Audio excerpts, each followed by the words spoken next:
አቤላ ደግሞ አለ እዚህ። ሰላም የማርሴል ቲቪ ተከታታዮች እንዴት ናችሁ? እግዚአብሔር ይመስገን እኛ ደህና ነን።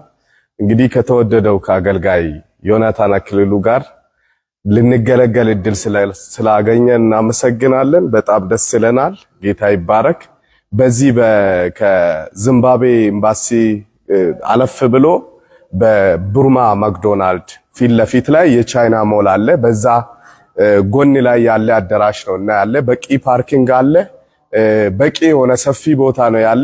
ከክፍለ ሀገር የምትመጡ ሰዎች፣ ከየትም የምትመጡ ሰዎች ዘና ብላችሁ ተረጋግታችሁ ሐዋሳ ላይ አዲስ አበባ ላይ እንደምትገለገሉ በጣም ሰፊ አዳራሽ ነው የተያዘው ያለ። ስለዚህ በፌብሩዋሪ 6 እስከ 8 ተገኝተን ሁላችንም የበረከቱ ተካፋይ እንድንሆን እላለሁ። ዘመናችሁ ይባረክ። ቴንክ ዩ። አሜን አሜን። እሺ ዮኒ ቴንክ ዩ። ወዳችኋለሁ። እግዚአብሔር አምላክ ይባርካችሁ። ቅድም ለማሳየት እንደሞከርኩት ማለት ነው። አሁን ወንድማችን አቤል እንዳለው በዚህ ብሩማ የማክዶናልድ ፊት ለፊት ላይ ያለው የቻይና ሞል ላይ ነው ይሄ አዳራሽ የሚገኘው።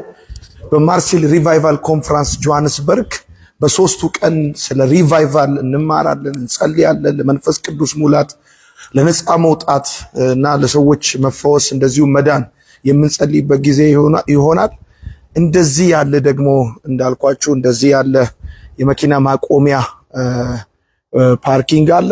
ስለዚህ መኪናዎቻችሁን በነጻነት ማቆም ትችላላችሁ። ይሄን አይነት መኪና ማቆሚያ እግዚአብሔር ኢትዮጵያ ውስጥ እንደሚሰጠን ምንም ጥርጥር የለኝም።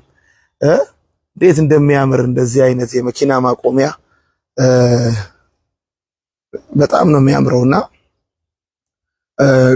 ወዳችኋለሁ። መልካም ጊዜ ይሁንላችሁ። ማስታወቂያውን በየቀኑ ወደ እናንተ ለማድረስ እንድንችል ማርሴል ቲቪን የፌስቡክ ፔጃችንን ፎሎ አድርጉ። እንደዚሁም ደግሞ ልዩ ልዩ ማስታወቂያዎችን እናደርሳችኋለን። ጌታ እግዚአብሔር አምላክ ይባርካችሁ። አሁንም እዚህ ላይ ያላችሁ ወዳጆቼ ከአገልግሎቴ ጋር ቀኛችሁን በመስጠት ላለፉት ረጅም ጊዜያቶች ስደግፉኝ የነበራችሁ ሼር አድርጉ። ይሄ መልእክት ብዙ ሰዎች ጋር እንዲደርስ ሼር አድርጉ። እግዚአብሔር አንድ ጊዜ እንደገና በጆሃንስበርግ ታላቅ የሆነ የመንፈስ ቅዱስ ሪቫይቫል እንደገና እግዚአብሔር ይሰጠናል። እግዚአብሔር አምላክ ድንቅ ያደርጋል በመካከላችን። ከአጋንንት እስራት ብዙዎች ይፈታሉ። የዛሬ 4 ዓመት ጆሃንስበርግ በመጣው ጊዜ ብዙዎች ከአጋንንት እስራት ይፈቱ ነበረ። ወጣቶች ወደ እግዚአብሔር መንግስት ይጨመሩ ነበረ። ባለትዳሮች ይታረቁ ነበረ። እግዚአብሔር አስደንቆናል።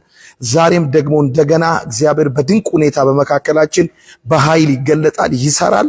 ወዳችኋለሁኝ እና እናንተ ደግሞ ይሄንን ሼር በማድረግ ለሌሎች በማድረስ አብራችሁን ከኛ ጋር እንድትሆኑ በጌታ ፍቅር አሳስባችኋለሁኝ። የዛሬው ኮንፈረንሳችን በጀርመስተን ቃለ ሕይወት ቤተክርስቲያን ይቀጥላል።